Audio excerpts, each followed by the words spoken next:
Well, it's been a while since we've done this, but I've come into town today to run a few chores. Just boring stuff. Well, maybe some slightly less boring stuff, but I'm going to hit quite a few shops today, and I thought that I'd bring you with me. We've been here before, but as I say, not for a while, and I might take you to a few places that we haven't been before. So let's hop out the car and head to our first destination, which is a shop called Spotlight. We just cross this road. You may have caught a glimpse of it. It's quite a big building.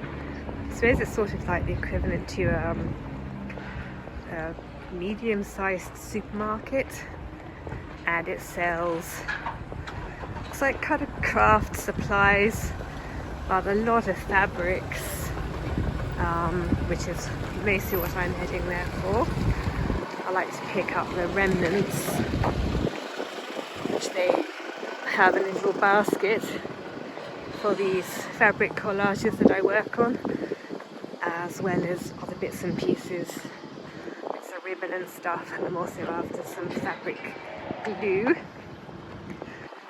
I don't know if there's an equivalent to this in the UK. I can't think there was when I left. There may be now. It sells like bedding and curtain fabric and lots of stuff.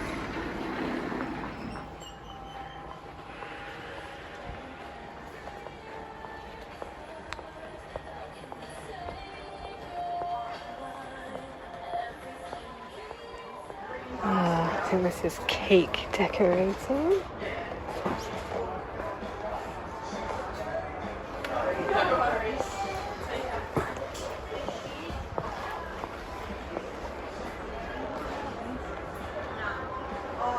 This is a party. I'm looking for fabric glue, costumes.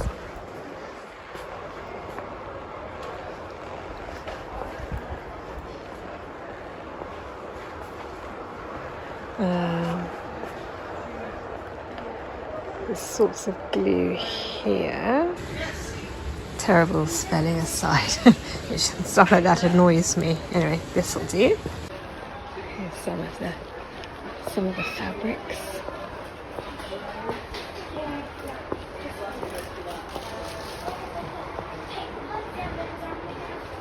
I've got a basket of what I came for.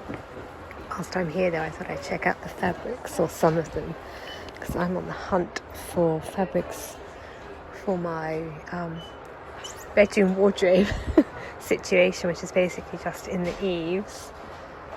Not sure what I'm looking for really, but something I think quite lightweight.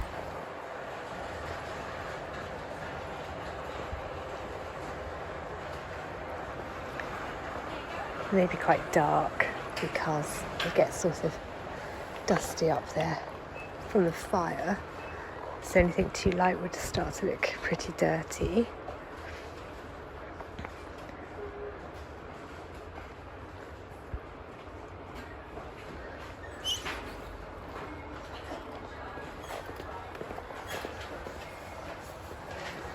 I like that.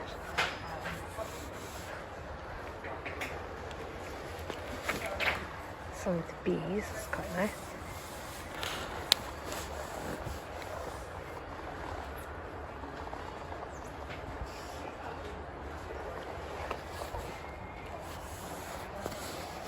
Might be too girly for Will. I do actually really like the bee one.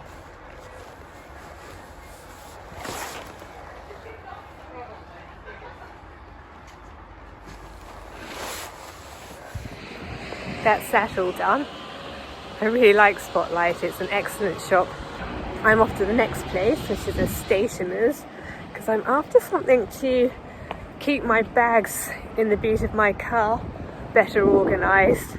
They're all sort of folded up inside each other, but there's nothing inside the boot for them to cling on to, so they just sort of tumble about, and it irritates my sense of order. So I'm off to the stationers to see if they've got some sort of clawy, grippy thing with a sticky back so that I can stick it into the boot of my car. It's just up ahead of me. There's this red shop here, Office Choice it's called. I know this sort of area where that kind of thing might be if they had it. The alternative is a sticky hook, of which I already have one, but I thought I'd see if they've got like a sticky claw, so let's go and have a look.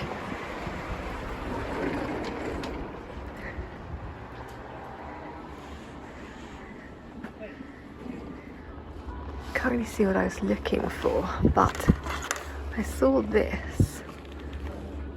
Well, maybe this could do, if this unhooked. Well, I could put the bags on it and then sort of hook it back in. Let's see.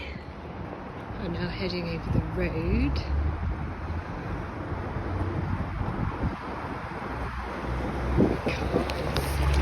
I'm after spare chainsaw chain and some chain oil, and we get it from this shop here called Schmidt's.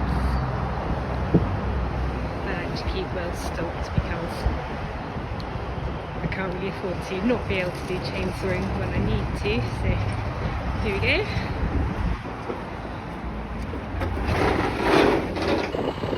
Well, that's quite interesting. They didn't have the chain in stock, but what they're going to do is make one for me, so we'll see how that goes. I hope that it doesn't come apart or something. Anyway, so I'm off to go and do some other chores whilst I wait for that to be done. By the way, this is what I mean about the boot situation. It's just slightly annoying. I just sort of wish that I could put them up like that and they'd stay like that. Hence the hook thing. Anyway, we'll see how that goes.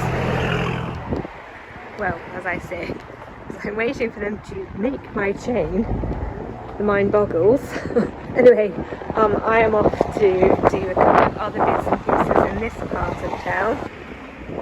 Lovely old pub there. Hotel. Aussie Disposals there. It's quite a good shop.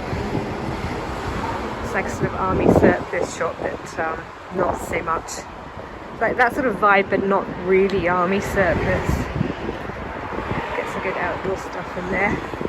We might actually be in the market for some more camping chairs. Anyway, I'm off to this red shop, Supercheap Auto. They've got these nice anti-static wipes which I like to use on the inside of my car. So not for much, but that's what I'm looking for here today.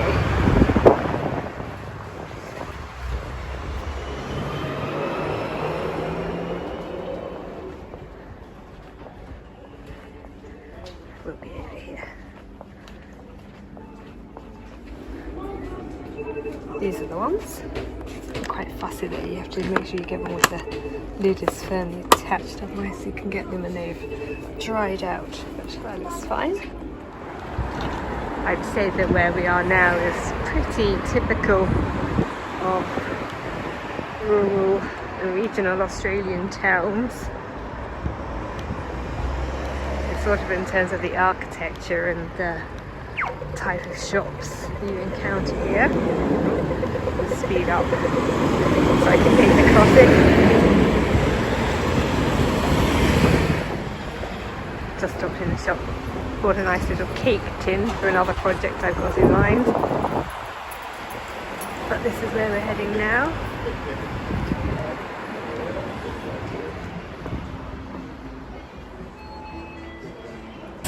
If you can hear me, that's that part of this day done, except for I have to go back and pick up my chain, and then we can move on to Bunnings.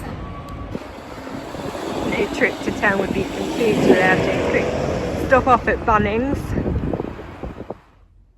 Bag full of groceries because I got a boot full of manure, and job is done. Time to head home. Good morning. Welcome to another day. I am back home from the shops, and today is actually a public holiday. So it's one of those days where it sort of feels like a good opportunity to take things a bit more casually than normal, but I've got a number of chores to get done, quite nice things. So I thought, a bit like yesterday where I brought you around the town, today I'll bring you on my chores.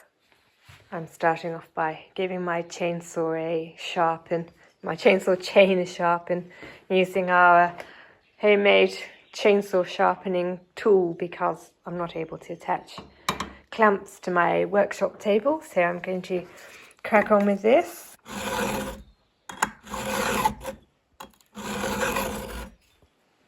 This is what we're dealing with. Time to get chainsawing.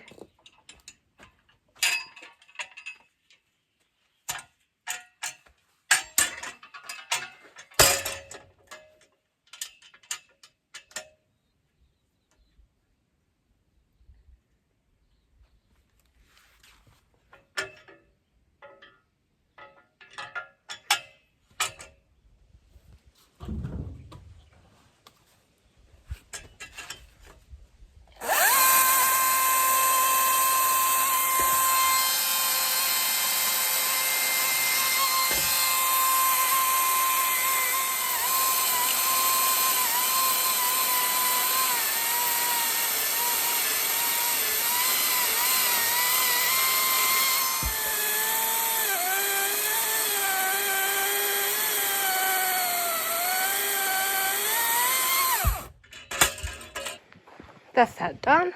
The smaller stuff is already stacked. Now all I have to do is split the larger stuff.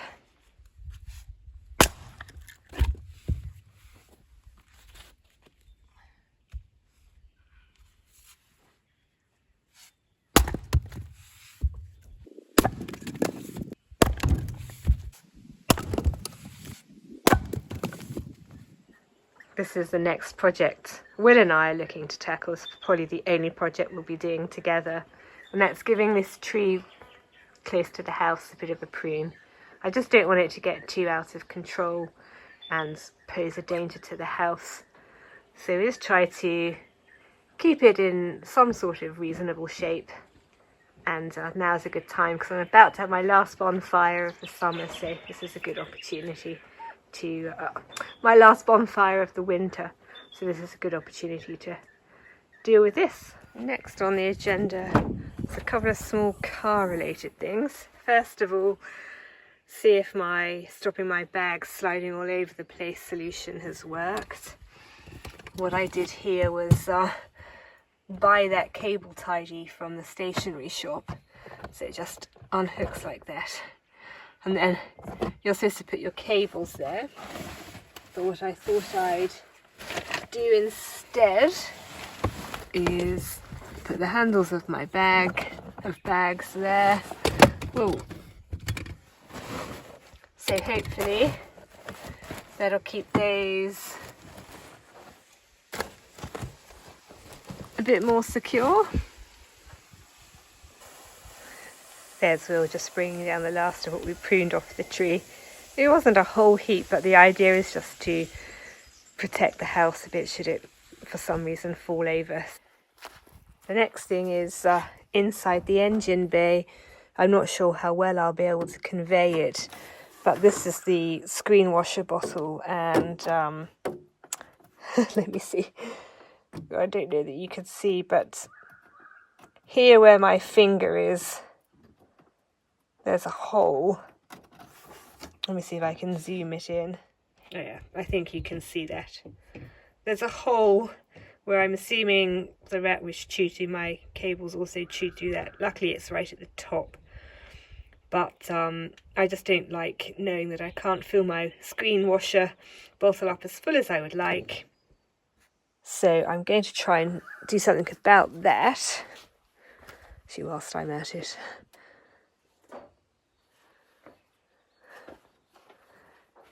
Can't see anything else obvious. I wasn't sure what to use to deal with that, but when I was in Bunnings yesterday, I picked up this, which is a marine adhesive sealant. I also do like these ones which don't require the caulking gun. What I liked about it was because obviously it's a washer bottle, so it's going to be containing water, and not just plain water at that. And this can apparently cope with being underwater, even seawater. So I thought I'd give this a try and see if I can patch the hole up. So what I'm going to do now is open it up, snip the applicator tube up, and have a go. I wasn't paying attention when I bought it, and I didn't realise it was black. But if you can see, that's where I've patched it up. So we'll see how that goes. I'll leave it to set for ages before I do anything with it in terms of topping up the bottle, starting the engine. But we'll see how that goes. I'll update you when I know. Okay, moving on. We are at the Doughnut Bed, and I have 2 of the bags of sheep manure in the barrow that I bought from Bunnings yesterday. And what I'm going to do now is begin the process of distributing this on the Doughnut Bed to help keep the soil nice and fertile and moisture retentive, which is pretty important here where it gets quite hot in summer. And maybe in a couple of weeks' time I will do the same on the first flower bed, but I'm starting on the Doughnut Bed because these are the youngest plants and the most vulnerable, so I'm keen to look after these as best as I can.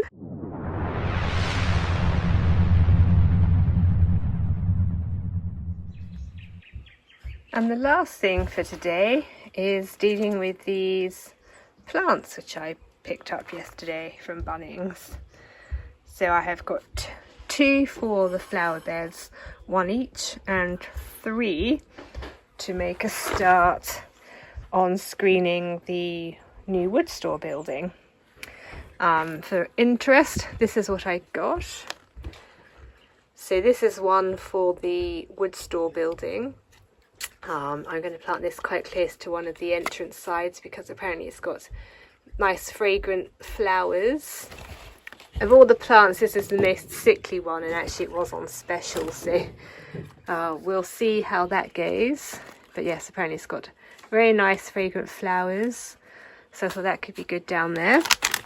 And I'm looking for things for down there that like a bright sunny position, which this one does.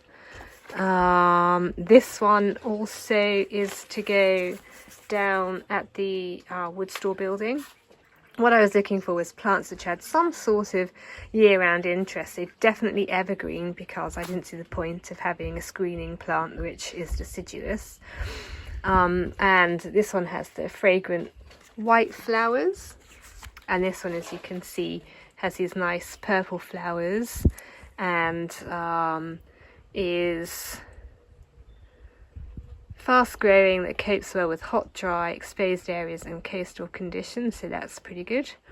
I don't need them to grow too big. It's actually not that big of a building, so I'm after tall shrubs, not trees really, so that'll grow up to 2 meters. This one is also going to go in front of the new Woodstore building. It says it's bird and bee attracting, so I'm all for that. And as you can see, it's got these lovely little white flowers. And this will apparently grow up to 2 meters, which is ideal. And this is in fact an Australian native, so fingers crossed it'll do okay here. Apparently the leaves have got a citrus fragrance, and it's attractive to birds, bees and beneficial insects, and does like 4 hours of direct sun and can tolerate dryness, so that's good. So those 3 are to go in front of the new Woodstore building, and then these 2 are for my flower beds at the house. So I've got this,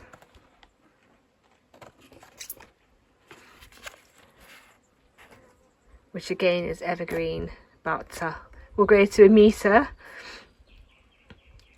And then I've got this one, because I am quite fond of Hebes, to be fair. I do have one, and this will also grow to 1 meter, and I hope will be beneficial to the bees and possibly even the birds. So one for each. I just have to decide which one's going where and then start planting them. I had a change of heart and decided to put both of the plants for the flower borders in the Doughnut bed. I decided that what I'll do is I will, in a week or two's time, turn my attention to this bed, tidy it up, take out some of these self-sown plants, which I don't need quite so many of, and deal with that in a one, the same thing, so tidying it up, fertilising it, composting it, fertilising it, and then maybe popping in a couple new plants where there are gaps. So what I have done is put this one here and the Hebe there to sort of complement the different one which I've got over there. And I've done all the normal things I do, which is put some manure in the hole, make a dung doughnut around the plants. I do that with new plants just to help retain the moisture at the roots whilst it's establishing. And then I water it in with water mixed with seaweed solution. And then whilst the plants are new and establishing and relatively vulnerable, I put them in these chicken wire cages. Once a plant is quite big, it can cope with being munched on by a wallaby. But whilst they're this sort of size, they could, take it down to ground level, which would really hold it up. Which is why some of the plants are still in cages and some of them have been released. My next focus will be putting those plants in by the new Woodstore building. And briefly, the last job of the day, which is to put these 3 plants along the wall here, which faces the house of the new Woodstore building. The intention, as I say, is to screen it off a bit. Not that it's horrendously ugly, not really, and not really that visible from the house anyway. However, any excuse for introducing a wider variety of plants. And as I say, if I get closer, you can see that it isn't really very tall at all. It's less than twice my height. So that's why I don't really need very, very tall plants. So I'm going to space these out and get planting. There we go then. One final update. They're all planted, manured, watered, in their cages, you know the drill.